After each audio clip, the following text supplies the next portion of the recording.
Los rusos pierden todo Crimea, pierden toda Ucrania, pierden Besarabia, pierden Polonia, pierden Estonia, Letonia, Lituania, etcétera. Pierden todo eso los rusos. Y además los alemanes traicioneramente no se detienen después de firmar el armisticio. Siguen avanzando, toman Kiev, la capital de Ucrania, y avanzan hacia el centro de Rusia, hacia Moscú, llegando incluso hasta Rostov del Don. Llegan hasta el Don en mayo de 1918. Y por el otro lado, incitan a los finlandeses para que se rebelen. Finlandia era parte de Rusia. Incitan a los finlandeses, liberan a Finlandia de los bolcheviques y a través de Finlandia intentan atacar a Rusia por el norte. Probablemente a algunos les resulte difícil seguir esto por no conocer bien el mapa de Rusia, pero Finlandia está muy al norte de Rusia. Y ponen en riesgo, es decir, queda amenazado el puerto de Arcángel y el puerto de Murmansk, que son puertos muy norteños, casi en el polo norte de Rusia. Entonces, realmente la firma del acuerdo no fue muy provechosa para los rusos, pero Lenin decía, necesitamos ganar tiempo a toda costa. El caso es que con esta situación, con el bloqueo, de todas maneras Rusia se retira de la guerra. De todas maneras Rusia le quita ese apoyo a los aliados. Y entonces los aliados empiezan a atacar a Rusia. Esto es lo que me interesa. Y ya me voy a ir más rápido. ¿Por qué? Porque los aliados no solamente quieren mantener el frente ruso, para ellos ya dije que era de vida o muerte, porque mantener a Rusia dentro de la guerra implicaba impedir que Alemania atacara por el lado occidental, sobre todo a Francia, que era defendida por los franceses y por los ingleses. Lo cierto es que esa era solo una de las razones. La otra razón era que desde el primer momento el presidente norteamericano, que era Woodrow Wilson, dijo: los bolcheviques son los peores enemigos de Estados Unidos, porque ellos están en contra de la propiedad privada, porque ellos están en contra de la democracia, porque ellos quieren derrocar a todos los gobiernos burgueses del planeta para sobre sus ruinas establecer el despotismo de los obreros, y porque los rusos piensan apoderarse del mundo entero, establecer un sistema mundial. Son los peores enemigos. No podemos conciliar con los rusos y hay que atacarlos. La tirada era tirar a Lenin, tirar al gobierno de Lenin y volver a reconstruir el frente alemán, el frente ruso contra los alemanes. Esto no se puede lograr básicamente, bueno, si los norteamericanos, que eran probablemente los más feroces después de los ingleses, enemigos de los bolcheviques, de todas maneras no quieren aparecer ellos directamente como involucrados en la guerra contra Rusia. Wilson una y otra vez insiste en que ellos están dispuestos a ayudar a los enemigos de Lenin, pero indirectamente. Lo primero que hacen, está documentado, lo puede ver cualquiera en los libros de historia, lo primero que hace Roosevelt, lo primero que hace es tratar de financiar a Kaledin, que era el atamán de los cosacos del Don, con mucho dinero, para que pudiera formar y armar a su ejército de cosacos y avanzar sobre Moscú y derrocar al gobierno de Lenin. Pero Estados Unidos no podía darle dinero directamente a Kaledin porque Kaledin no era un gobierno reconocido. Y entonces inventa darle el dinero a los franceses y a los ingleses para que ellos, que ya andaban metidos dentro de Rusia, le hicieran llegar el dinero a Kaledin. Esta maniobra no prosperó porque cuando el dinero llegó el 28 de enero de 2018, los mismos cosacos ya habían depuesto a Kaledin y ya no se pudo hacer la maniobra. Pero de todas maneras, ahí fue un primer intento de los norteamericanos por derrocar al gobierno de Lenin. Aprovechándose de la intervención de los alemanes por el norte, de la que ya hablaba, a través de Finlandia, se meten los ingleses y los franceses. Llegan a Murmansk alegando que estaban protegiendo el armamento que los aliados, no olvidar que Rusia era de los aliados, antes de los bolcheviques. Entonces, el armamento que los aliados habían depositado en Murmansk y en Arcángel podía caer en manos de los alemanes o de los bolcheviques. Entonces meten a proteger ese armamento. Los franceses y los alemanes. Y de pasada se llevan a los norteamericanos, el buque Olimpia de los norteamericanos, se dice que sin el consentimiento de Wilson. Llegan a Murmansk, desalojan a los bolcheviques y empiezan a avanzar hacia el sur. La tirada era, y así se lo proponen a Roosevelt, que al mismo tiempo los aliados entraran por el oriente ruso, por Vladivostok. Le proponen un desembarco aliado, Inglaterra, Francia, Estados Unidos y Japón. Entrar por el oriente ruso, por Siberia, avanzar también sobre Siberia y encontrarse cerca de Moscú y allí hacer un frente para tumbar a Lenin y reiniciar la guerra contra los rusos. Ese era el plan de Churchill, que era el ministro de la guerra de Inglaterra y de los franceses. Churchill no lo acepta, porque Churchill sigue pensando que sí, que él quiere apoyar a los enemigos de Lenin, pero sin aparecer, sin dar la cara. Sus escrúpulos democráticos no se lo permitían. Y no hizo otra cosa más que esperar la oportunidad para que pudiera volver a hacer un intento parecido al de Kaledin. Esta oportunidad se presentó en junio de 1918, cuando en Rusia había quedado una legión checa. Otra vez hay que acordarse que Rusia era aliada de ellos, de tal manera que había checos que estaban luchando con Rusia contra Alemania dentro de Rusia.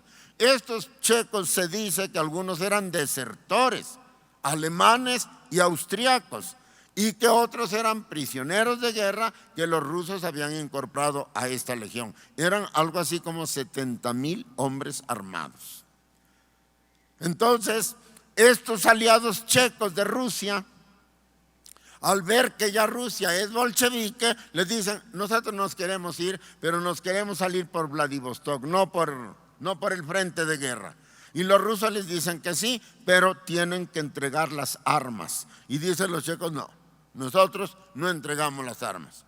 Y los rusos dicen: no, entonces no sales. Y entonces se traba la batalla entre los checos y los rusos.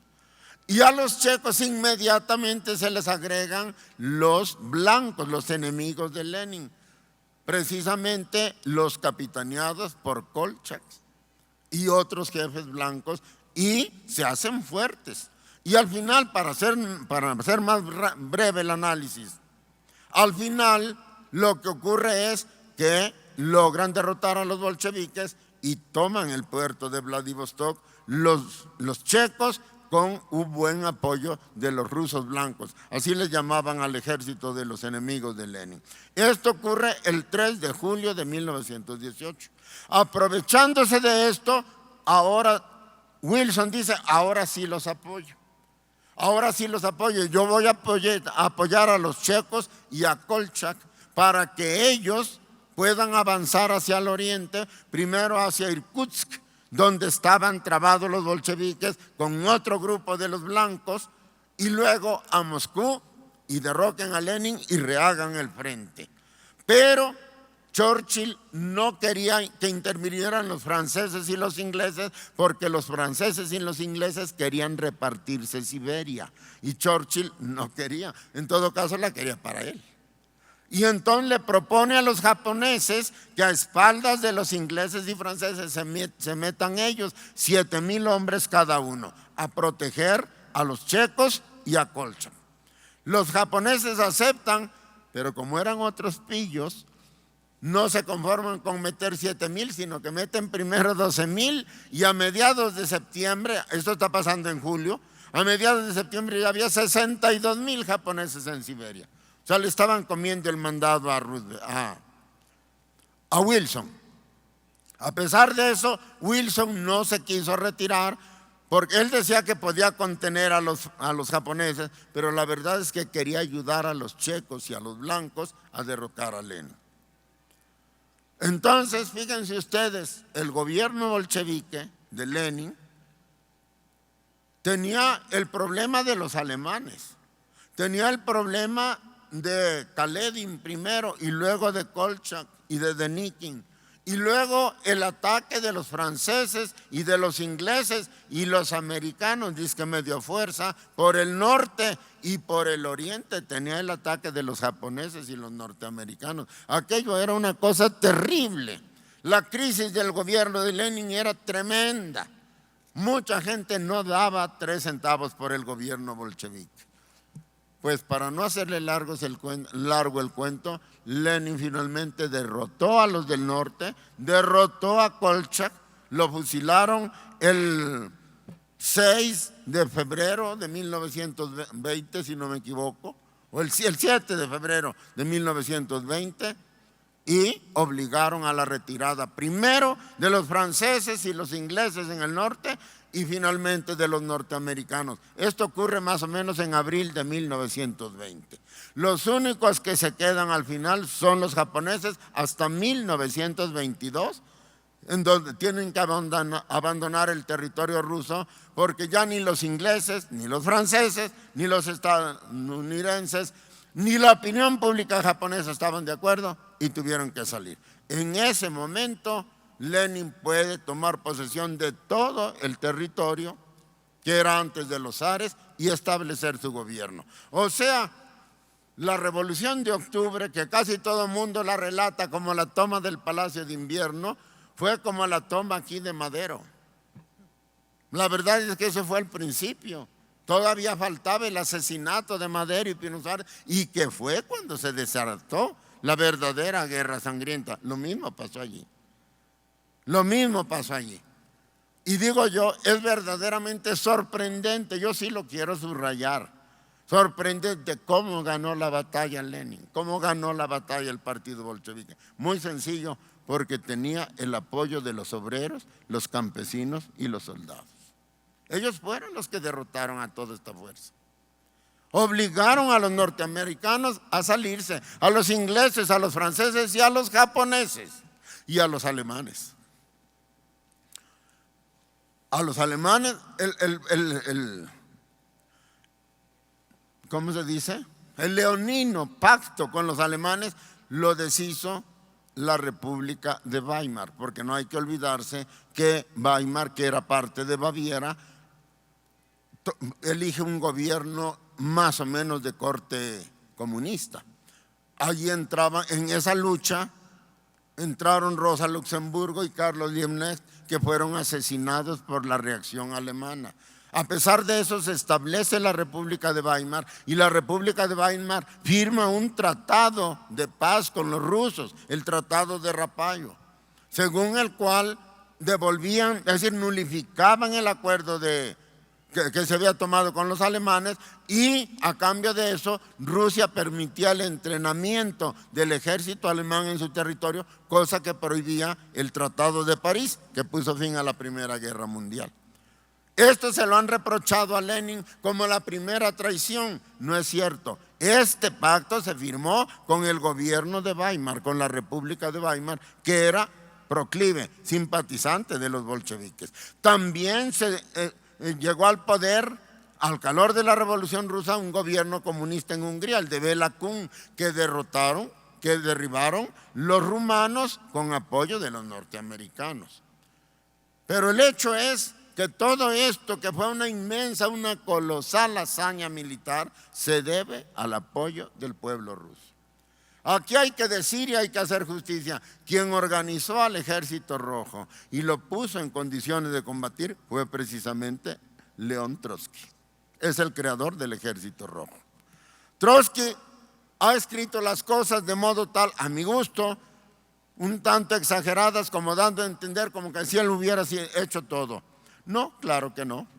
La sangre, la fuerza la puso el pueblo, pero ciertamente Trotsky supo hacer un ejército moderno y además bajo el fuego enemigo y además a una velocidad tremenda, porque a los señores del norte, a los franceses y a los ingleses les puso varias pelas el ejército ruso, y a Kolchak también le puso su chinga, como decimos en buen mexicano, y finalmente derrotaron a todos y fue cuando Lenin pudo tomar el gobierno de Lenin, 1922, esto es importante. Lenin muere en 1924 y él ya estaba herido antes, porque me parece que fue en el 22 o el 23 que le metió el tiro Fanny Kaplan, del que ya no se repuso nunca Lenin.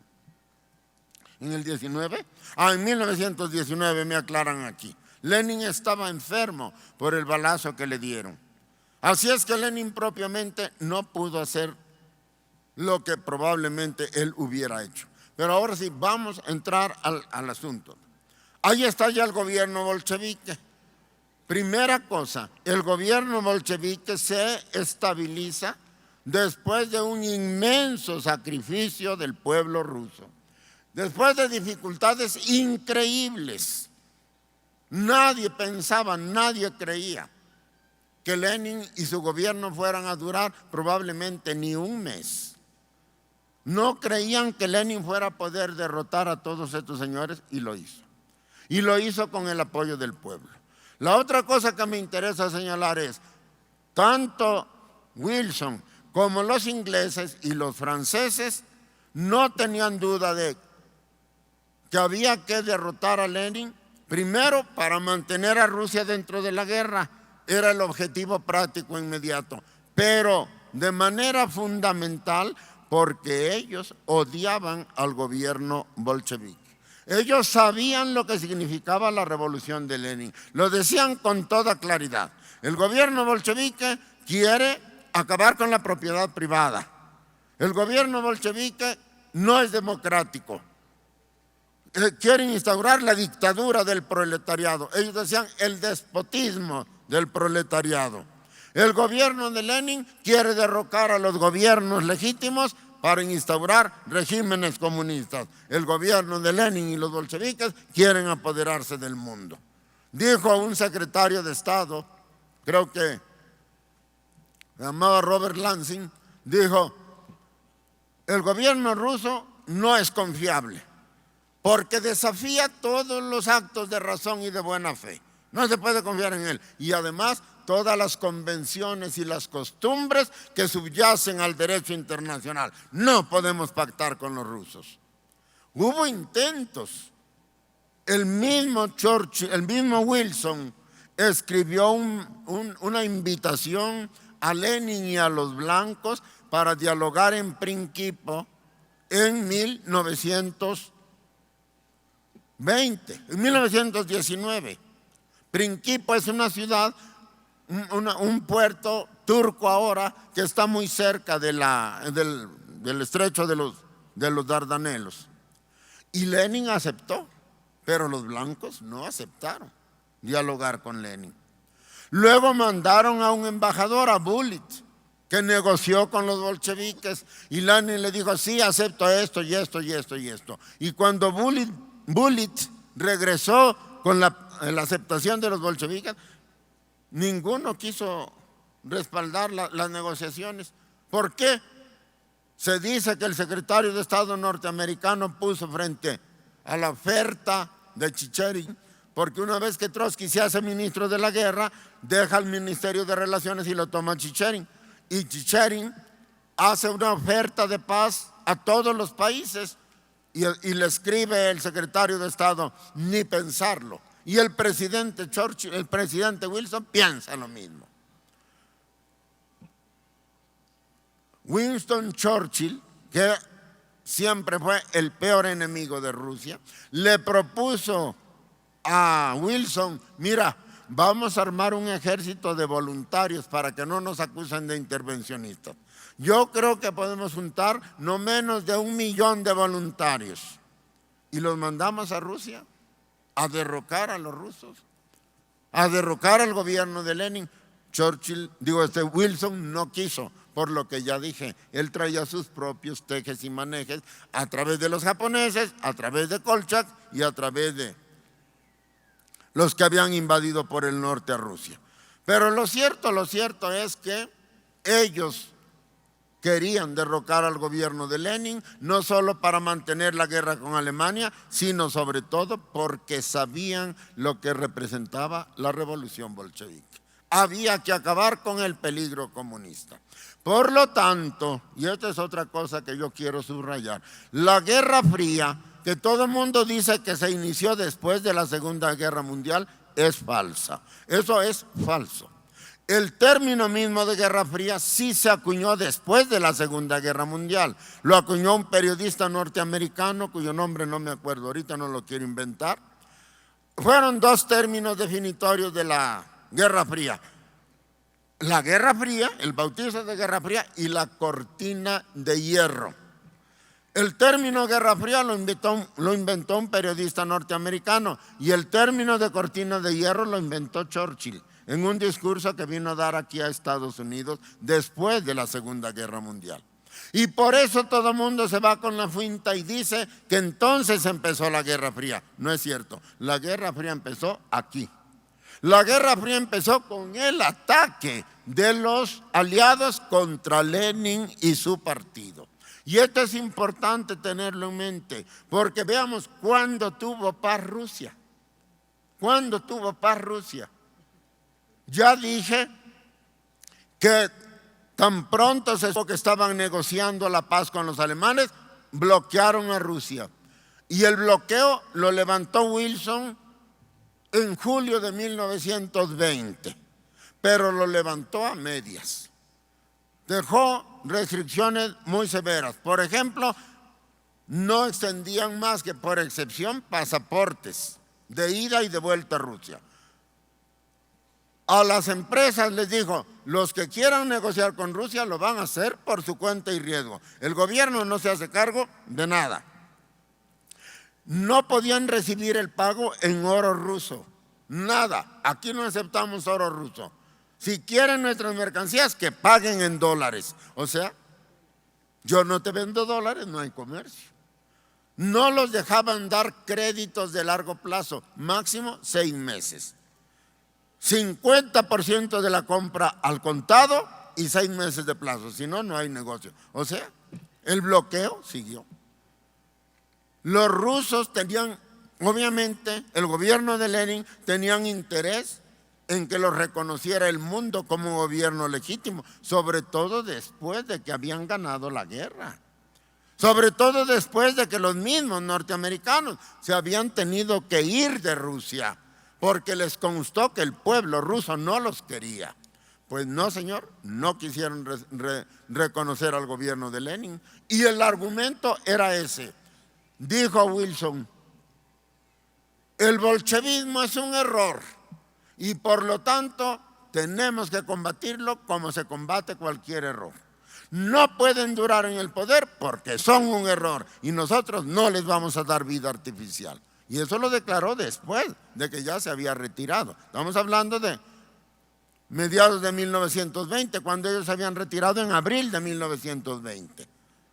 Es decir, estaba clara la guerra contra el partido de Lenin. El bloqueo económico, el no reconocimiento diplomático. Nunca quisieron reconocer diplomáticamente al gobierno de Lenin. Lenin tuvo esperanzas en Harding, que vino después de Wilson. Tuvo esperanzas en Calvin Coolidge, que siguió, y luego tuvo esperanzas en Herbert Hoover, que siguió, y todos ellos siguieron la misma línea. Ese gobierno es un gobierno delincuente, es un gobierno que no respeta la ley internacional, que va contra los valores de Occidente, contra la propiedad privada, contra la sagrada propiedad privada, contra la democracia, contra la libertad. No, no lo reconocemos. No vinieron a reconocer a Rusia, y eso por dos razones. Primera, porque el primer plan quinquenal, que se inició en 1928, ya con Stalin en el poder, cambió la política. Por cierto, Lenin en 1921, teniendo a Rusia destrozada, con malas cosechas por un invierno crudelísimo y por todos los desastres de la guerra mundial y de la guerra civil, veía la urgencia de que en Rusia hubiera cuando menos pan. Y entonces dijo, tenemos que aprovechar las pugnas entre ellos para sacar a Rusia de la crisis, y solo cuando Rusia recupere la salud económica, palabras textuales de Lenin, podremos iniciar la construcción del socialismo. Tenemos que llamar a la inversión privada, tenemos que conceder, ahora sí válgase la repetición, concesiones. Pero evidentemente los gobiernos de Occidente le hicieron el vacío a la iniciativa de Lenin. Se sabe que llegaron a haber 90 concesiones de Rusia en distintas áreas, es decir, inversión privada conjunta entre el gobierno ruso y las empresas privadas. Y de esas 90 concesiones, solo 8 eran norteamericanas. O sea, el boicot era clarísimo a la nueva política económica de Lenin, a pesar de que les convenía. A pesar de que ellos mismos la aplaudieron como un cambio, como un ablandamiento de Lenin, no aceptaron eso. No lo ayudaron, pues. Entonces Stalin, al llegar al poder, cambió la política de las concesiones por la política de contratos de asistencia técnica pagados. Y eso les convino más a los imperialistas. Se sabe que fueron a Rusia a una empresa de arquitectura, Robert Kahn Company, creo que sí, Robert Kahn Company, estuvo la General Electric, que llegó a hacer algunas presas importantes en Rusia, estuvo la Ford Motor Company y otras importantes compañías norteamericanas, pero por dinero. Pero estaba yo explicando por qué finalmente tuvieron que reconocer a Rusia. Entonces, a través de estas concesiones, Rusia empezó a comerciar un poco más fluidamente con Estados Unidos. Se sabe que de 1923, es decir, en vísperas de la muerte de Lenin, a 1930, Rusia era ya el 8º consumidor del mercado norteamericano y era el primer cliente de maquinaria agrícola y de maquinaria industrial de Estados Unidos. Eso implicaba para aquellos años una cifra estratosférica de algo así como 115 millones de dólares. O sea, Rusia se ha vuelto un cliente importantísimo de Estados Unidos. Pero los norteamericanos seguían con una política de no dar créditos de largo plazo, de condicionar los créditos de corto plazo, de vender lo que les convenía y lo que no les convenía no, de tratar de obligar a Rusia a que pagara la deuda que habían hecho los gobiernos anteriores, el gobierno de los zares, y Rusia, el gobierno bolchevique, no quería pagar ese dinero porque a él no se lo habían prestado. Y entonces Rusia cambia de política aprovechando las buenas relaciones con el gobierno de Weimar, la República de Weimar, en Alemania. Y empieza a comprarle a Alemania y no a Estados Unidos. De 1930 a 1932, el comercio con Estados Unidos cayó un 80%. Prácticamente dejaron de venderle los norteamericanos a Rusia. Y las empresas norteamericanas comenzaron a presionar. ¿Qué pasó? Pues hay que reconocer a Rusia. Pero además se acercaban ya los tiempos difíciles de la Segunda Guerra Mundial. Y llegó a la presidencia de Estados Unidos un presidente igual de imperialista que todos, pero más inteligente y menos dogmático. Estamos hablando de Franklin Delano Roosevelt. Roosevelt toma el poder en 1933. Acordarse que fue el creador del New Deal y de la política blanda con los obreros y demás. No me voy a meter allí, si no, no acabo. Y es el que reconoce a Rusia.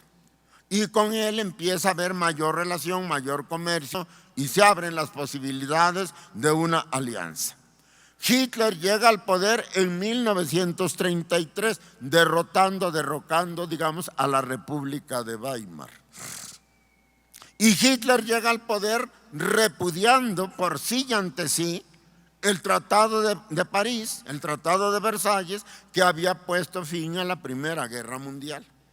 No le permitía a ese tratado rearmarse y Hitler rearma a Alemania. No le permitía dejar de pagar las indemnizaciones de guerra y Hitler deja de pagar. Y empieza a crear un ejército poderoso y empieza a crear una industria poderosa, metalúrgica, del carbón, y empieza a desarrollar aviones y cañones y carros blindados. Los alemanes inventaron los carros blindados, las orugas esas que entran en cualquier terreno. Es decir, se veía venir la Segunda Guerra Mundial. Stalin se dio cuenta y le empezó a proponer a Francia e Inglaterra que formaran un frente en contra de Alemania. Formemos un frente aliado de paz para detener a Hitler. Y ni Inglaterra, ni Alemania, ni Estados Unidos, por lo visto, aceptaron aliarse con Hitler. Lejos de eso, cuando en 1938 Hitler da el primer zarpazo, apoderándose de la región de los Sudetes, que precisamente pertenecía a Checoslovaquia, Checoslovaquia tenía un pacto de defensa mutua con Inglaterra. Inglaterra estaba obligada a defender a Checoslovaquia contra el ataque de Hitler. Y va Neville Chamberlain, que era el primer ministro inglés, y Eduardo Daladier, el primer ministro francés, a negociar con Hitler a Alemania. Hacen el viaje a Alemania a negociar con Hitler y le ceden los Sudetes a cambio de la promesa de Hitler de que no reclamaría ni un metro de tierra más. Creo que todavía no llegaban a sus respectivos países cuando Hitler ya había invadido Polonia. Y no dijeron nada. Es decir, ni Inglaterra, ni Francia, ni Estados Unidos dijeron nada primero del rearme de Hitler, de que no pagaba a ellos, porque a ellos les tenía que indemnizar, no pagaba. Y cuando empieza a apoderarse de Europa tampoco dijeron nada. ¿Esto qué quiere decir? Entonces es importante saberlo. Y esto demuestra claramente que Hitler realmente, no, Occidente no veía en Hitler el peligro. El peligro era Stalin, el peligro era la República Soviética. Esa es la verdad. Por eso es que ellos ni quisieron aliarse con Stalin, ni le dijeron nada a Hitler. Incluso cuando Hitler ya había comenzado su política de agresiones. Se sabe que muchos banqueros ingleses, está documentado, le metieron dinero a Hitler, le metieron dinero a Alemania, al rearme alemán, para que Alemania se fuera contra Rusia.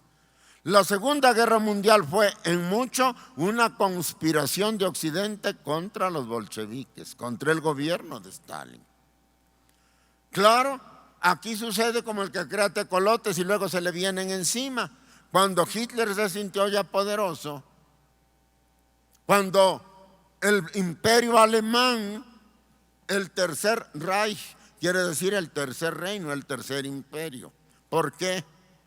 Porque el primer imperio había sido el Sacro Imperio Romano Germánico, fundado por Carlomagno, ¿se acuerdan? El segundo imperio era el imperio de los Hohenzollern, al que derrotó precisamente la República de Weimar. La única vez en que se interrumpió el imperio en Alemania fue gracias a la República de Weimar, que gobernó de 1919 a 1933, fecha en que toma el poder Hitler. Entonces, primer imperio, el Sacro Imperio Romano Germánico. Segundo, el imperio de los Hohenzollern. Tercero, el imperio de Hitler. Por eso se llamaba el Tercer Reich.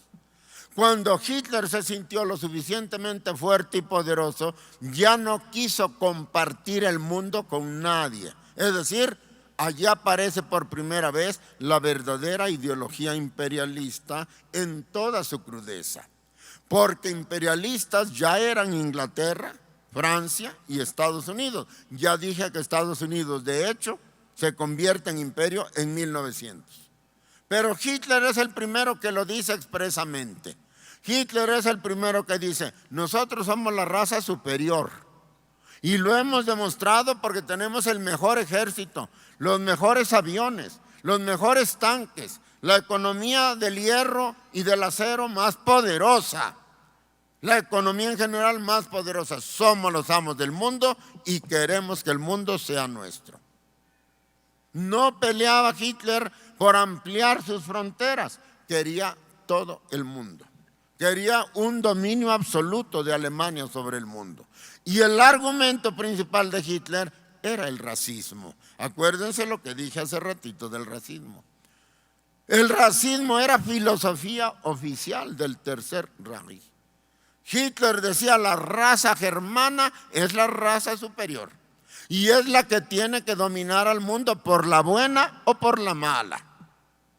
Y por la mala quiere decir que aquellos territorios que no se dejen, lo que tenemos que hacer es que vamos a acabar con las razas inferiores. Por eso empezaron a matar a los judíos. Pero no solo a los judíos, también a los gitanos y también a los árabes. Y a Rusia la tenían amenazada de exterminio, porque para ellos los eslavos, que son los rusos, también eran una raza inferior.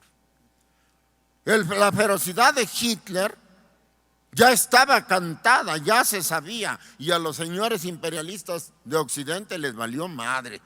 Apoyaron a Hitler. Y el pacto de los Sudetes no deja lugar a dudas. Y la negativa a aliarse con Stalin tampoco deja lugar a dudas. Ellos querían que Alemania acabara con Rusia para luego entenderse con los alemanes. El problema es que Alemania no se prestó para entenderse. Inglaterra, Francia y Estados Unidos tuvieron que luchar con Alemania, contra Alemania, obligados por la propia Alemania. Y así se arma la Tercera Guerra Mundial. La Segunda Guerra Mundial, perdón. Ay, es que estoy pensando en la tercera. Así se arma la Segunda Guerra Mundial. Y la Segunda Guerra Mundial, a pesar de todo, si la vemos con cuidado, nos vamos a dar cuenta que fue una guerra contra Rusia. Aparentemente eran Francia, Inglaterra y Estados Unidos. Bueno, ¿sí? Y del otro lado, Japón, Alemania e Italia. El eje Roma, Berlín, Tokio. Así estaba aparentemente. Pero ¿qué hicieron los ingleses, los franceses y los norteamericanos en la guerra? Dicho muy sucintamente, pero está en los libros para quien lo quiera ampliar. Ellos, de hecho, nunca le entraron al corazón de la guerra. Francia fue el primer avance hacia Occidente que tuvo Hitler. Desde los primeros meses de 1940, Francia quedó dominada por los alemanes. No luchó Francia, no luchó porque fue, como quien dice, neutralizado de inmediato por los alemanes. Y los franceses, una buena parte de los franceses, no solamente no se rebeló contra Hitler, colaboraron con Hitler. Se formó el famoso gobierno de Vichy, que era un gobierno de colaboradores con Alemania. ¿Qué hicieron? Con el pretexto de que no podían, no hicieron nada. Y los ingleses y los norteamericanos se pasaron casi toda la guerra en el norte de África combatiendo a Rommel y al Afrika Korps, con el argumento de que defendían el canal de Suez, porque si caía en poder de los alemanes se iba a acabar el petróleo para Occidente. Y allí se quedaron. ¿Dónde estaban las fuerzas de Hitler? Contra Rusia. Se sabe bien, lo dicen los historiadores, que el 75% y algunos dicen que el 80% de la capacidad de fuego de Alemania estaba en el frente ruso.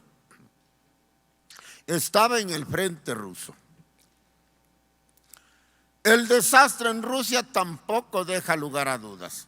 Rusia perdió 27 millones de hombres, 1.500 ciudades, más de 150.000 aldeas. Toda la agricultura de la área que tomó Hitler, que era pues casi toda la Rusia europea, arrasada. Las fábricas, las que no se pudieron salvar, los rusos las quemaron para que no cayeran en poder de los alemanes. Y una buena parte, otra prueba de lo que hace el pueblo cuando se organiza, una buena parte de la industria pesada la movieron en cuestión de días desde la Rusia europea hasta atrás de los Urales, es decir, a la parte asiática de Rusia. Y así la pudieron salvar de la guerra. Stalin le decía una y otra vez a los norteamericanos y a los ingleses que andaban haciéndose pendejos en el norte de África: abran el segundo frente, liberen a Francia. ¿Para qué? Para que Hitler mueva sus fuerzas para allá, porque pues me están dejando solo. Y no lo hicieron, y no lo hicieron, con 1000 pretextos, pero nunca quisieron abrir el segundo frente. Los alemanes llegaron hasta Stalingrado. Se llamaba Tsaritzin antes de llamarse Stalingrado. Palabra tártara que quiere decir ciudad sobre el Tsaritsa, sobre el río Amarillo, en tártaro. Hasta el Volga, que es el otro gran río. Y todo el mundo dice que era la última barrera que podía detener a los alemanes antes de entrar al resto de la Rusia europea y luego apoderarse de toda Siberia. Por eso fue tan cruenta la guerra en Stalingrado. Los rusos dijeron: aquí no pasa, aquí no pasa, aquí nos morimos. Y no pasaron los alemanes, no pasaron. Allí los detuvieron los rusos, pero Rusia, Alemania atacó a Rusia el 22 de junio de 1941. Y la guerra de Stalingrado, el alto en Stalingrado se da el 23 de febrero de 1943, fíjense bien. Durante todo ese tiempo, todo el peso de la fuerza de Hitler lo tuvo que soportar Alemania. Así se explican las cifras que les acabo de dar. Y sin embargo, pararon a Hitler. No solo pararon a Hitler, cercaron a todo el sexto ejército alemán, con aviación y artillería incluida. Hicieron preso a Paulus, que era el general en jefe del sexto ejército alemán, y a 95,000 prisioneros alemanes. Los amarraron en un círculo de hierro y de bravura, como dijo Nicolás León, y ahí pararon al ejército de Hitler. Obviamente esa no fue la victoria, fue el punto clave, pero la guerra tardó todavía de 1943 hasta 1944, casi finales del 44. Y no fue sino en mayo del 44, si no me falla la memoria, cuando el ejército ruso realmente ya pudo avanzar hacia Europa, que los norteamericanos se animaron a abrir el segundo frente. ¿Por qué? Porque estaba claro que les iba a ganar toda Europa, se las iba a ganar Stalin. Por eso abrieron el segundo frente. De hecho, Rusia no empezó a avanzar aceleradamente sobre Europa sino hasta 1945. Hasta el año final de la guerra. Y por eso se apresuraron los norteamericanos a venirlos a encontrar, a pesar de lo cual Berlín, la capital del Tercer Reich, la tomaron los rusos. Fue una conquista de los rusos. ¿Quién ganó la Segunda Guerra Mundial? La ganaron los rusos, no hay duda de eso. No hay duda de que Stalin sabía el peligro y le propuso alianza a los aliados y no se quisieron aliar. Es más, nunca hubo un pacto de alianza con Stalin. No hay pacto de alianza. Fueron aliados de facto, pero ni Inglaterra, ni Francia, ni Estados Unidos nunca quisieron firmar un pacto de alianza con Hitler. Con Stalin, perdón. Y le reprochan a Stalin como una traición el haber firmado en agosto de 1939 un pacto de no agresión con Hitler. Eso es cierto. El famoso pacto Ribbentrop-Molotov. Molotov era el ministro de Stalin. Es cierto, pero lo que no dicen los norteamericanos es que Stalin hizo eso después de que les había propuesto durante 3 años, bueno, durante 4, 35, 36, 37, 38 y hasta el 39 firmó él un pacto con Hitler. El resto del tiempo les estuvo pidiendo el pacto a ellos y no quisieron. Y además el 38 ellos le entregaron los Sudetes a Hitler. ¿Qué dijo Stalin? No, pues aquí me van a agarrar a mí como su puerquito, y por eso firmó el pacto con Stalin. Es posible que Stalin haya creído, digo con Hitler, es posible que Stalin se haya confiado demasiado en el respeto que iba a tener Hitler al pacto. Digo que es posible porque sí es un hecho documentado que los primeros ataques de los alemanes fueron devastadores para Rusia. Por ejemplo, se sabe que el ataque a los aeródromos rusos fue tan efectivo que casi el 80% de la aviación rusa quedó destruida en tierra, porque no esperaban el ataque de Hitler. Y se dice que fue la movilización tardía de Stalin la que explica toda la masacre y todas las pérdidas de Rusia. Es decir, toda la culpa contra Stalin.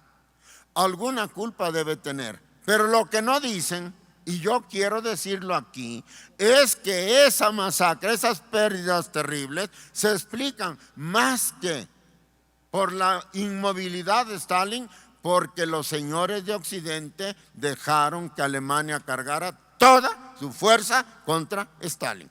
Y de eso no hay duda. Eso no lo dicen, dicen que Stalin tuvo la culpa. Y ellos que se andaban haciendo tontos en el norte de África, ¿qué? Ellos que no quisieron abrir el segundo frente, sino cuando ya Stalin avanzaba sobre Europa. ¿Ellos qué? ¿No tienen ninguna culpa de la masacre de Rusia? Claro que tienen culpa. La entrega de los Sudetes, que no tiene duda, puesto que todo el mundo la conoce, ¿qué? ¿Eso por qué no lo dicen? Porque se trata de desprestigiar a la revolución rusa. Y sin embargo, los rusos ganaron la guerra.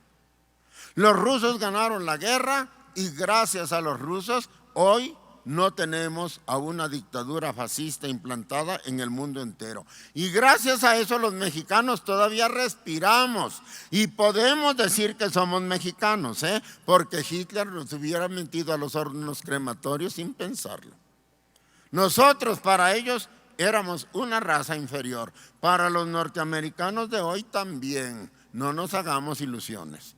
También para ellos somos raza inferior. Ellos quieren el territorio de México, pero sin mexicanos. No nos hagamos ilusiones. Por eso es importante hablar de estas cosas. Fíjense ustedes entonces, desde que Lenin toma el poder, desde el 25 de abril hasta donde vamos, que es 1945, más o menos en el 9 de mayo lo celebra Rusia como el Día de la Victoria de 1945. Rusia prácticamente no tuvo paz. Después de terminada la Segunda Guerra Mundial, los norteamericanos, sabedores del desastre en el que había quedado Europa, sabedores del hambre que había, de la falta de empleo, de la inflación, según ellos quisieron ayudar a la reconstrucción de Europa con el famoso Plan Marshall, que incluía algo así como 800,000 millones de dólares a precios actuales. El Plan Marshall. Pero a Rusia, para darle dinero, le pusieron tales condiciones que Stalin dijo: no, miren, agarren su dinero mejor y guárdenselo allí donde les conté, aquí no lo quiero. Pues sí, prácticamente querían meterse a Rusia, pues, a gobernar en lugar de Stalin. Y como Stalin no era pendejo, pues no los dejó. Y casi más del 50% del Plan Marshall se lo dieron a los ingleses, que eran sus hermanos de raza y sus aliados. A los demás les dieron una bicoca. Pero lo que yo quiero decir es que para 1980 y tantos, bueno, antes, para 1961, 60 y tantos, para 1953, que fue el año de la muerte de Stalin, Rusia ya estaba de pie. Ya se había reconstruido el territorio ruso, la economía rusa, las fábricas rusas, los aviones rusos, los trenes rusos, la agricultura rusa ya estaba otra vez en plena producción en 1953, es decir, 8 años después de la guerra, 8 años después de 1845, y sin el apoyo de Estados Unidos, sin el apoyo del Plan Marshall. ¿Quién hizo eso? Lo hizo el comunismo, lo hizo el socialismo, lo hizo el pueblo ruso organizado. ¿Por qué dicen que era un fracaso la Revolución Rusa? Es de lo que estoy hablando, acuérdense. ¿Dónde está el fracaso? La Revolución Rusa demostró ser superior al imperialismo unido desde el primer momento, porque Lenin derrotó a Francia, Inglaterra, Estados Unidos y Japón, acuérdense, y a los alemanes. Los derrotó Lenin y pudo establecer el gobierno de Lenin. Y Stalin derrotó a la maniobra de los norteamericanos y de los alemanes. Ganó la Segunda Guerra Mundial, salvó a la humanidad entera de la dictadura fascista. Y eso lo hizo el pueblo ruso, organizado en torno a Stalin, en torno al Partido Comunista de la Unión Soviética. ¿Dónde está el fracaso? Quiero yo saber dónde está el fracaso.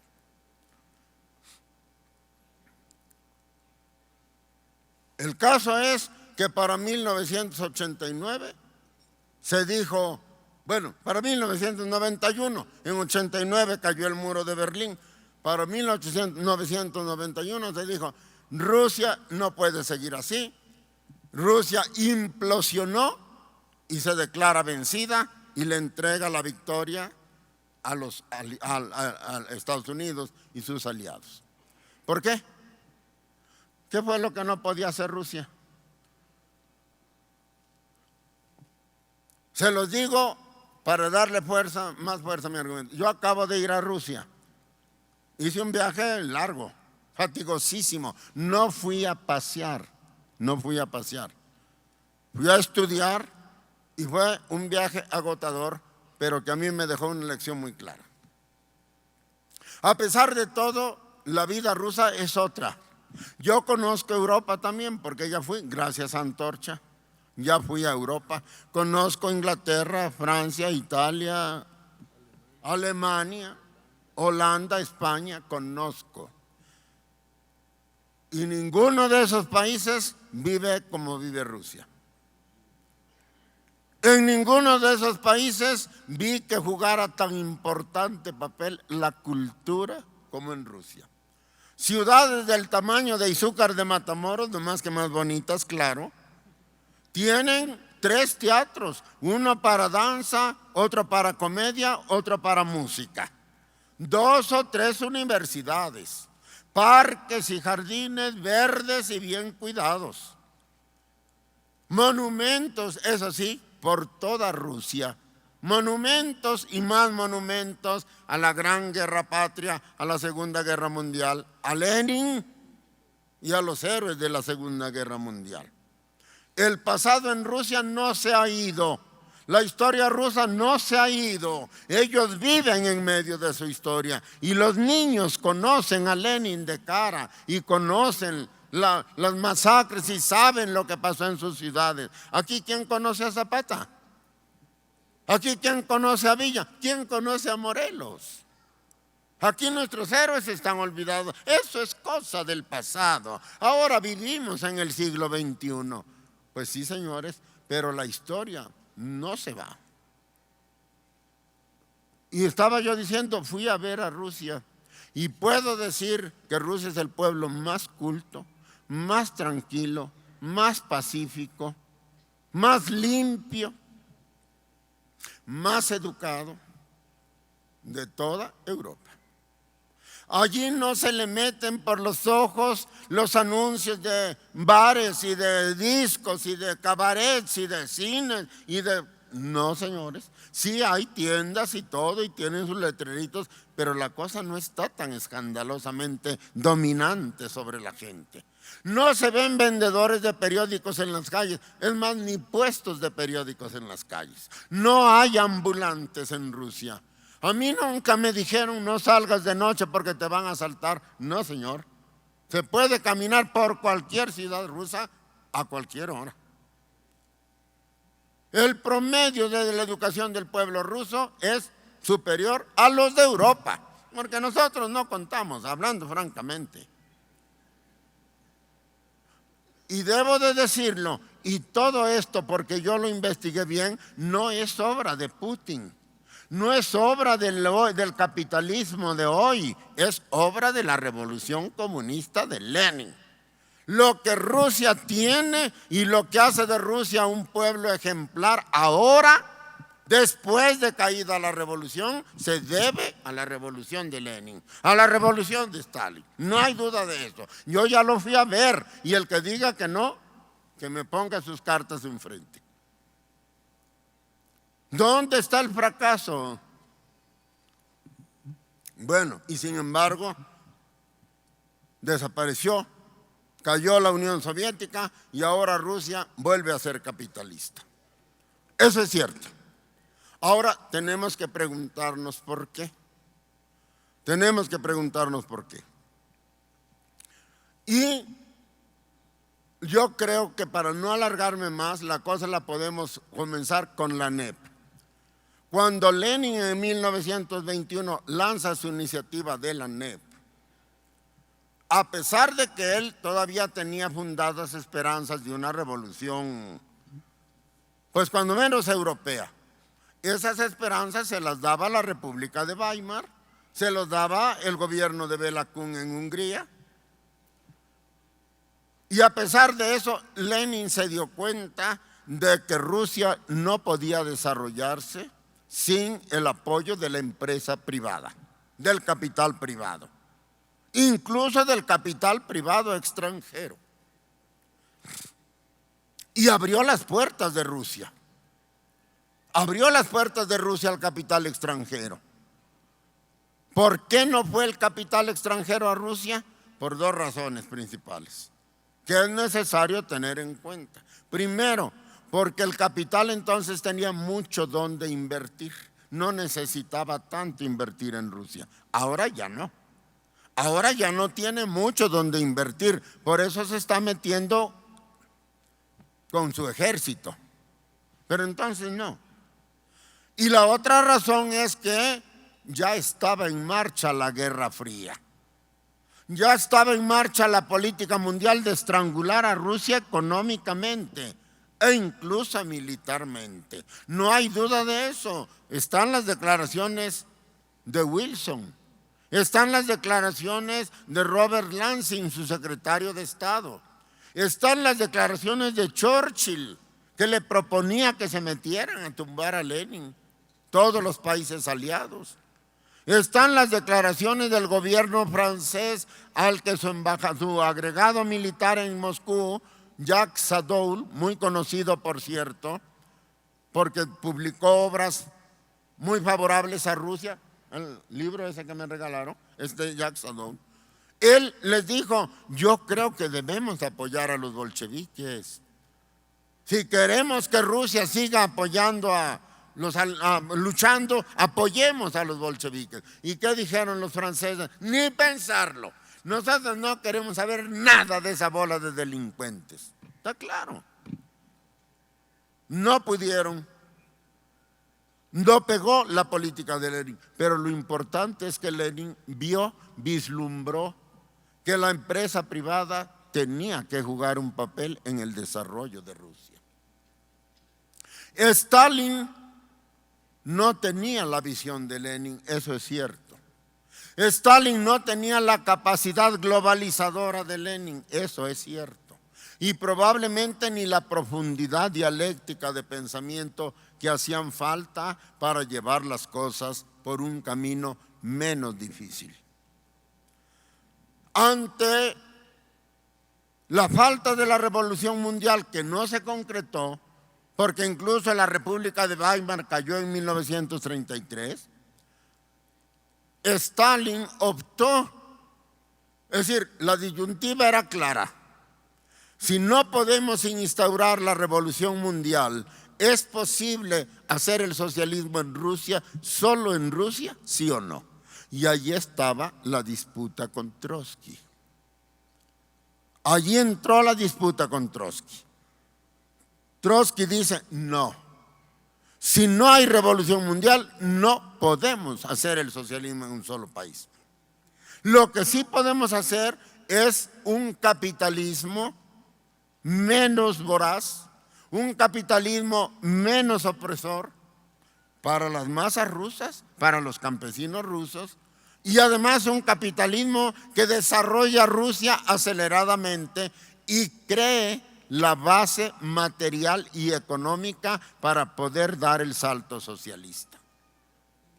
Si no hacemos este desarrollo, es decir, como lo decía Lenin, si no completamos la tarea de la burguesía rusa, que no hizo la burguesía rusa, entonces vamos a fracasar. El socialismo en un solo país no es posible. Palabras más, palabras menos. A lo mejor hasta le estoy dando su ayudadita a Trotsky, pero yo no tengo prejuicios. Yo no creo que a base de dogmas nos podamos entender. No hay duda de que había esta divergencia. Trotsky decía, la tarea es la revolución mundial, la revolución permanente, cueste lo que cueste. Y Stalin dijo, no, hay que hacer el socialismo en un solo país. Y por esta ruta se fue Stalin. Socializó a los campesinos a fuerza, desarrolló muchas cosas también de manera dictatorial, y algo muy importante, eligió al Comité Central y al Buró Político y a él mismo como el poder absoluto dentro de Rusia. Les dije yo que los soviets no los creó el partido bolchevique, no fueron una creación de Lenin, fueron una creación del pueblo. Y Lenin descubrió en esa creación del pueblo la forma que debería de tener el pueblo organizado bajo el socialismo. La forma de los soviets, tanto así que la consigna era todo el poder a los soviets. Lenin nunca dijo todo el poder al partido, como ocurrió con Stalin. Y decir todo el poder a los soviets quería decir todo el poder al pueblo, porque el pueblo, los soviets eran el pueblo organizado, y así lo veía Lenin.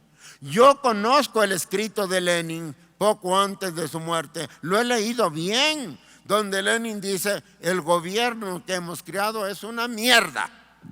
Hay que echarlo todo a la basura y hay que entregarle el poder al pueblo, pase lo que pase. Lo dijo Lenin antes de morir. Obviamente Stalin no estaba de acuerdo con esto. Y se empeñó en crear el socialismo en un solo país. Todo lo que vino después es consecuencia de esta política, no hay duda. La misma muerte de Trotsky, seamos francos, viene de allí. Porque Trotsky nunca se fue en su lucha contra Stalin. Y bueno, le costó la vida como tenía que ser, puesto que estaba en desventaja. La socialización de los campesinos, las purgas, etcétera. Todo esto es cierto. Los juicios de Stalin son ciertos. El descabezamiento del Ejército Rojo, muchos generales muy ameritados pasaron a la guillotina con los juicios de Stalin. Muchos viejos bolcheviques, compañeros de Lenin, pasaron a la guillotina. Y esto obviamente no puede enorgullecer a nadie, ni puede tampoco esconderse, porque no se tapa el sol con un dedo. Yo lo único que les quiero decir es esto. Todo esto ha llevado sobre todo a la propaganda occidental a decir Stalin era peor que Hitler. Era un sanguinario, era un monstruo. al que la humanidad debe execrar para siempre por los siglos de los siglos. Y yo digo, ya nada más la comparación entre Stalin y Hitler encierra una gran mentira histórica.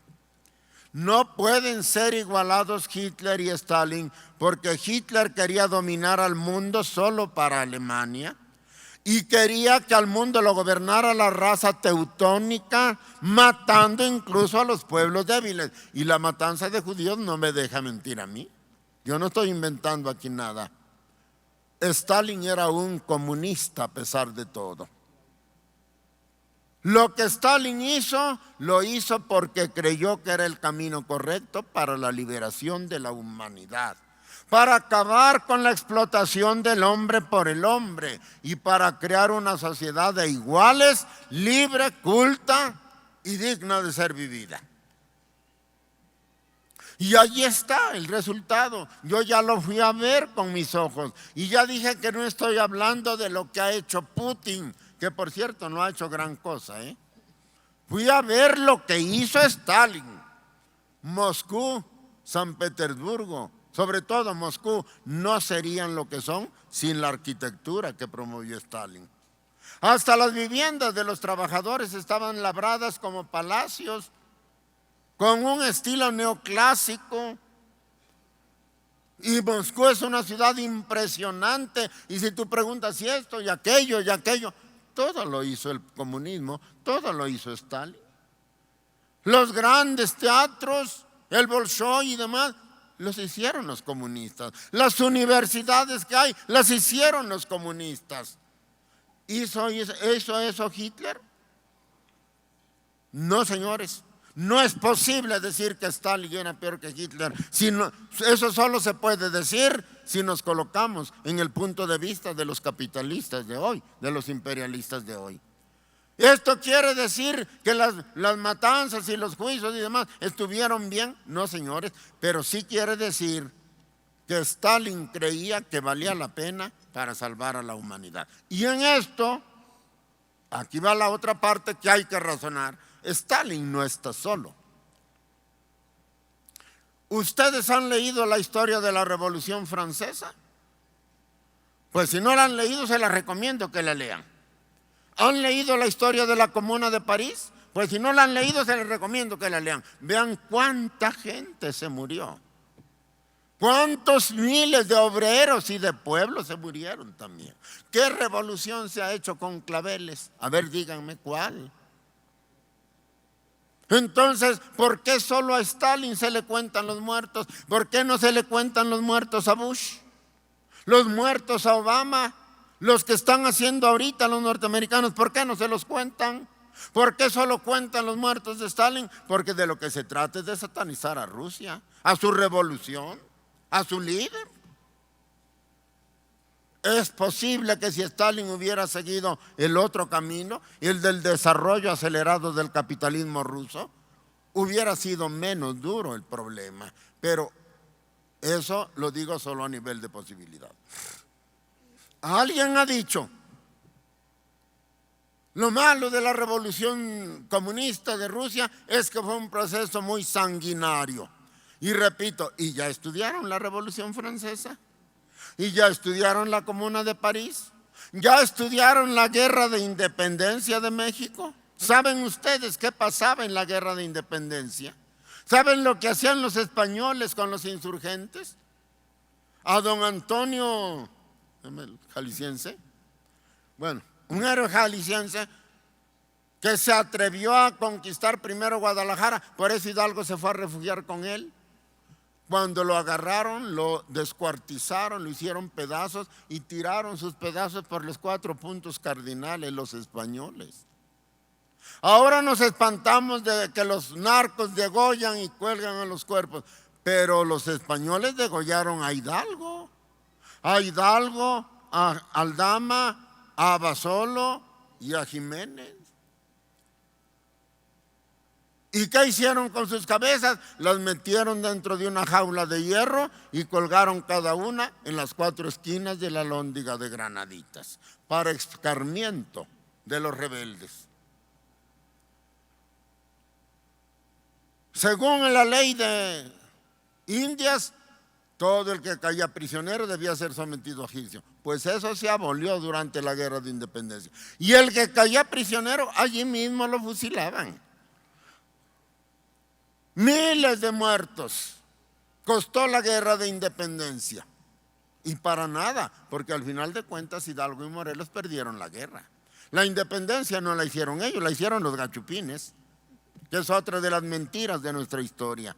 Pero yo nomás les digo, ¿y por qué entonces tanto escándalo por las muertes que hubo en Rusia?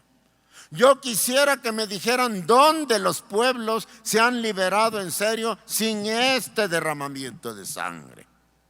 No es por allí como debemos juzgar el problema. No, señor, a mí no me gusta. Yo no estoy de acuerdo con eso. Juzguemos a Stalin como político con sus errores. Digamos las cosas como son, que eso sí sirve. Y yo a eso vine. Yo digo, durante todo el tiempo que duró la Unión Soviética, con sus resultados realmente sorprendentes, no era fácil decir Stalin se equivocó.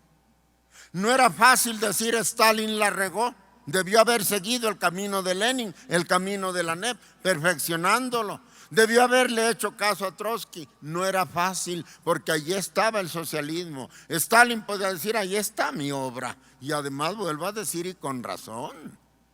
Pero ahora, después de la caída de la Unión Soviética, sí podemos decir que se ha completado el ciclo, digamos, de la polémica. Y ahora queda claro que en efecto Stalin cometió un error al no permitir el desarrollo del capitalismo en Rusia, pongámoslo así, sino al querer hacer el socialismo anticipadamente. Si alguna explicación tiene la caída de la Unión Soviética, es esta precisamente. Acuérdense, las analogías históricas tienen un valor importante si se las sabe utilizar. Acuérdense que la Revolución Francesa también tuvo su recaída, porque después de la muerte de Napoleón, que ya era hasta cierto punto una reorientación de la revolución, ¿o no? Ya era un emperador Napoleón, pero Napoleón seguía siendo un revolucionario.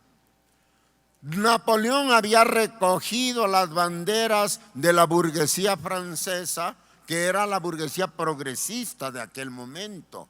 Y no solo las respetó y las alimentó dentro de Francia, sino que quiso llevar la revolución a toda Europa. Toda la campaña de Napoleón era eso. Napoleón quería que el mundo se liberara de la autocracia, del absolutismo retrógrado. Era a su manera un revolucionario Napoleón. La Santa Alianza que se cuajó entre Prusia, Austria y Rusia para derrotar a Napoleón, la dirigió precisamente el zar Alejandro I en 1815, ¿sí? Y después de la muerte de Napoleón, ¿qué pasó? Regresó el absolutismo. Regresaron los Borbones, pero regresaron peor que como se habían ido. Regresaron más déspotas, más soberbios, más crueles, más explotadores, menos respetuosos del pueblo, pero regresaron.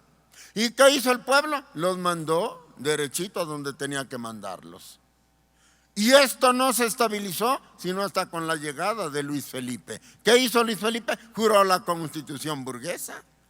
Le dio el poder a los banqueros, es decir, la Revolución Francesa que empezó en 1789 y que decapitó a Luis XVI y a su mujer María Antonieta, no se terminó sino hasta la llegada de Luis Felipe en 1830, sí señor.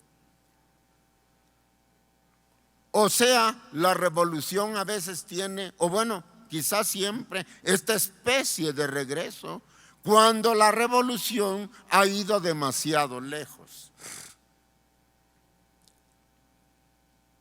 ¿Por qué sucede esto? Porque en las revoluciones no solo participa la clase interesada, sino participan otras clases. Por ejemplo, en el caso de la Revolución Francesa, el pueblo. Y el pueblo empujó la revolución más allá de lo que la burguesía quería. Pero la revolución era burguesa, no era popular. Por eso la burguesía empezó a frenar la intervención del pueblo. Y por eso incluso se llegó hasta la restauración borbónica, pero la burguesía ya no se dejó. Francia no podía y no regresó a antes de la revolución de 1789. Volvamos a Rusia. Aquí hay una restauración, de eso no hay duda. Hay una restauración. ¿Restauración de qué? Del capitalismo. ¿Y por qué regresa el capitalismo? Porque la obra del capitalismo no estaba terminada. Allí está el error de Stalin.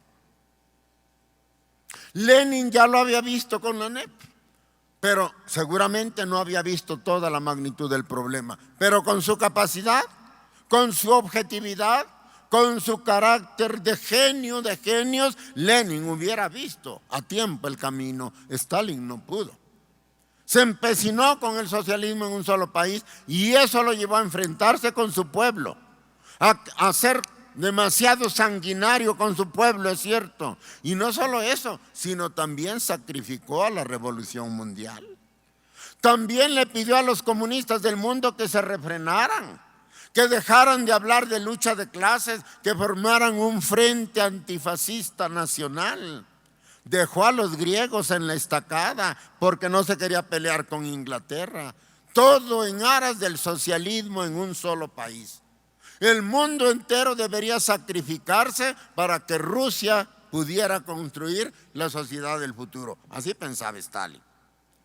Fueron muchos costos del error de Stalin. A pesar de lo cual, lo que hizo, allí está y no tiene duda. Pero la historia no se deja engañar. Las leyes objetivas del desarrollo histórico no se dejan engañar. A Rusia le faltaba un desarrollo capitalista profundo. Como dijo Lenin, como dijo Marx, el socialismo no podrá implantarse sino cuando se haya producido suficiente riqueza, cuando se hayan creado las bases científicas y técnicas y productivas para que haya abundancia total y riqueza que repartir. Antes es un error. Porque antes el socialismo no reparte riqueza, reparte pobreza. Y el socialismo va a fracasar. Lo dijo Marx. Rusia no había creado esas condiciones y Stalin las quiso crear manu militari. Y ahí están las consecuencias. Mucho logró, que es lo que yo ya dije, pero la historia dijo que se equivocó. Eso solo se pudo ver con la caída de la Unión Soviética y con la restauración del capitalismo de la Unión Soviética. Pero Rusia no es Estados Unidos. Rusia no es Europa. O sea, lo mismo que en Francia. Rusia regresó al capitalismo, pero no al capitalismo de antes de Lenin. No se engañen. El capitalismo en Rusia no es como el nuestro. ¿Saben qué? En Rusia no hay neoliberalismo. En Rusia no se está aplicando el neoliberalismo. El Estado ruso sigue educando al pueblo como su obligación. El Estado ruso sigue dándole trabajo al pueblo como su obligación. Sigue dándole vivienda barata al pueblo como su obligación. Toda la educación rusa es gratuita hasta la universidad, toda. Y solo si alguien quiere hacer una segunda carrera, ya la tiene que pagar. Pero la primera carrera es gratis. Yo vi por todos lados, caminé a Rusia desde Vladivostok hasta San Petersburgo y también a lo ancho. Fui a Crimea y fui a Sebastopol y fui al lago Ladoga donde nace el río Moscova, el río Neva.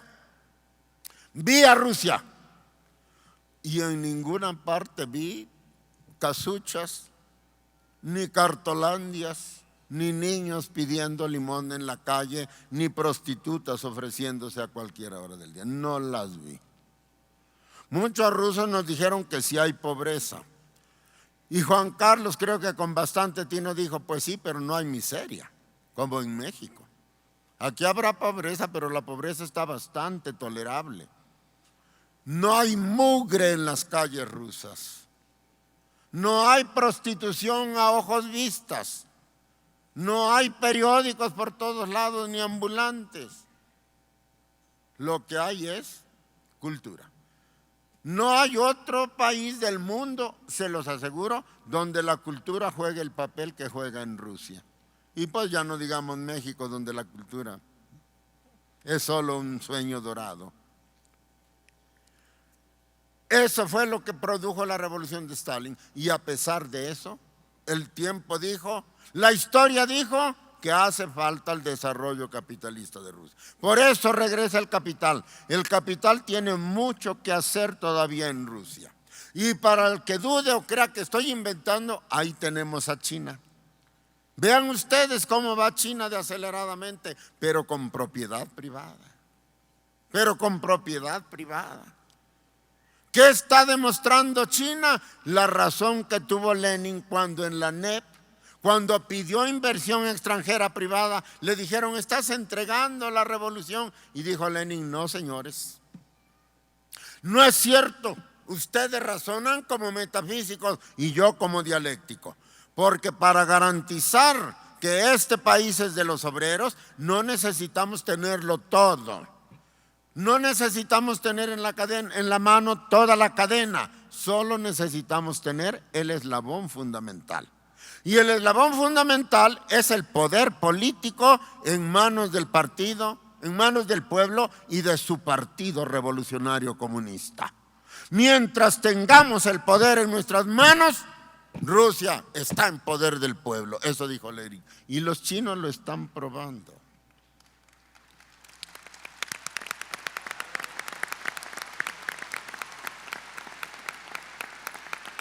Y los chinos lo están probando. Los chinos no tienen todo en sus manos, nomás tienen el eslabón fundamental, el gobierno que está en manos del Partido Comunista Chino. Y el presidente de Rusia, Xi Jinping, de China, Xi Jinping, es doctor en filosofía marxista-leninista. No nos engañemos.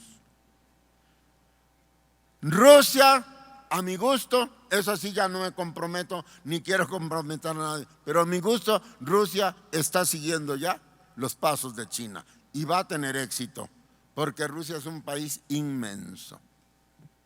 Si algo tiene Rusia, es un territorio inmenso y bastante despoblado todavía. Para Rusia es un reto poblar su territorio.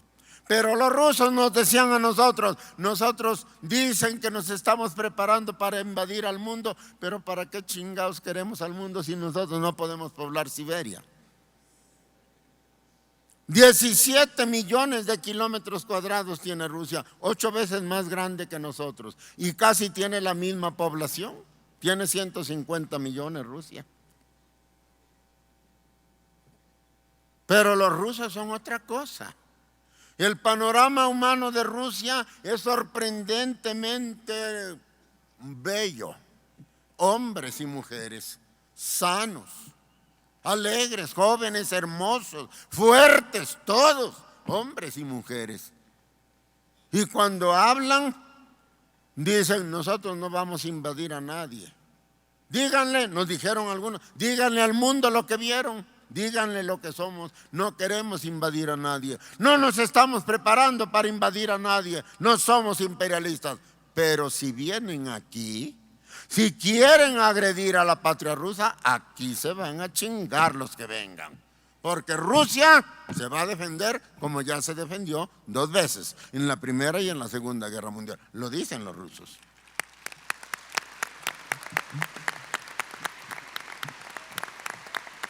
¿Dónde está el daño que les hizo la revolución comunista? Vuelvo a preguntar, ¿dónde está el daño?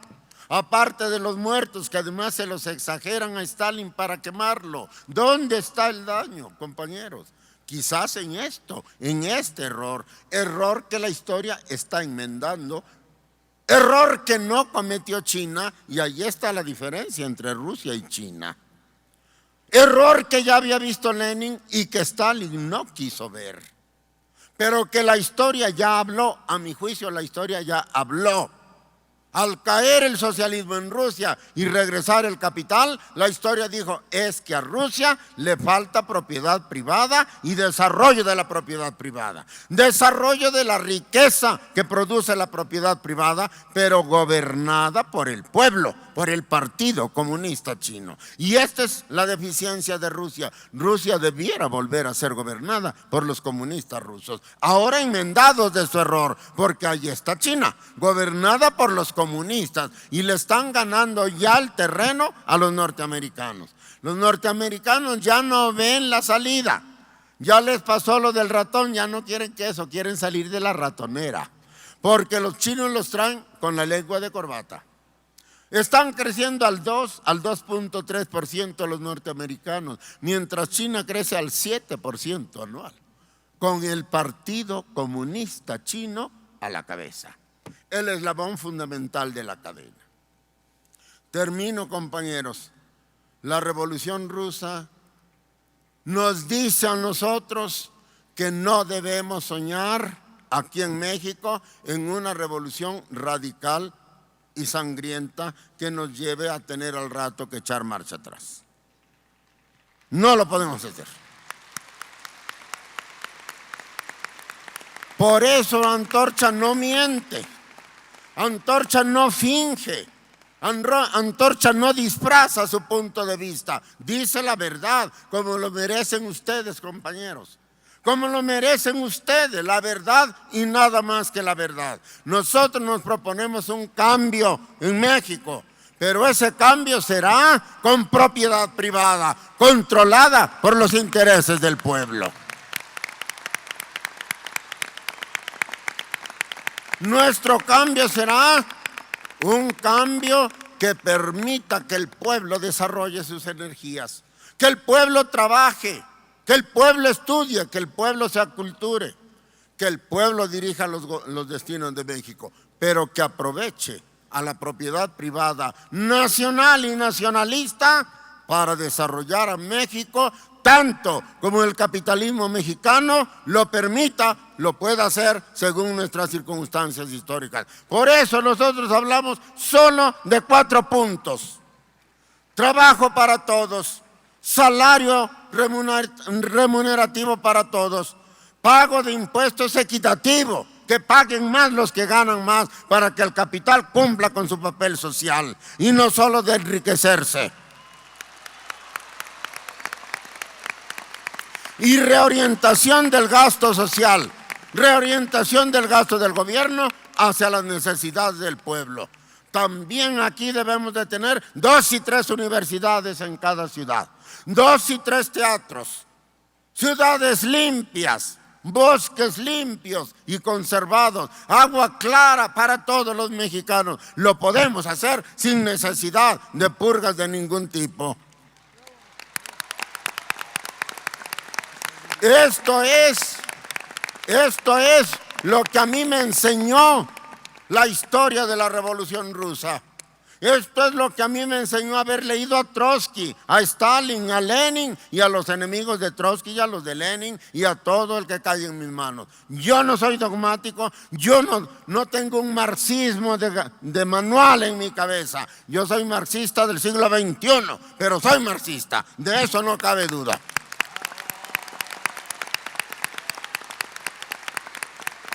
Y lo que proponemos para México no solamente es perfectamente justo y perfectamente humano y entendible para cualquiera que tenga 5 sentidos, es además absolutamente viable, posible y necesario. Y hay que hacerlo, compañeros, hay que hacerlo. Y este aniversario, este centenario de la revolución de Lenin, ahora más que cuando Lenin hizo la revolución, es una gran escuela para nosotros que nos dice por dónde tenemos que caminar para no tropezar con la misma piedra con que tropezó el gran pueblo ruso, a pesar de lo cual sigue siendo el pueblo que vive mejor espiritualmente en todo el mundo, en el mundo entero.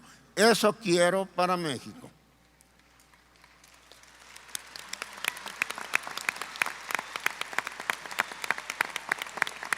Por eso Antorcha tampoco miente ni hace demagogia cuando decimos queremos que gobierne el pueblo, pero no para atropellar a la propiedad privada, sino para someterla, por la buena si se puede, a los intereses nacionales, para que jueguen su papel como lo están jugando en China. ¿Se puede o no se puede? Ahí está China. ¿Por qué no lo vamos a poder aquí? Lo podemos hacer, compañeros.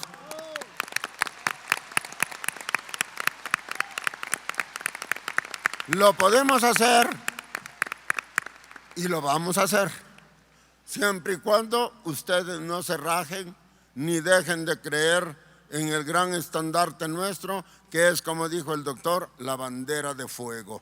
Nuestra antorcha es una bandera de fuego a la que el pueblo debe seguir, porque ese es el camino para hacer de México un pueblo grande, respetado, justo, humano y digno de ser vivido por todos sus hijos, sobre todo por los hijos de México que producen con sus manos la riqueza nacional. Ojalá que así sea. Muchas gracias, compañero.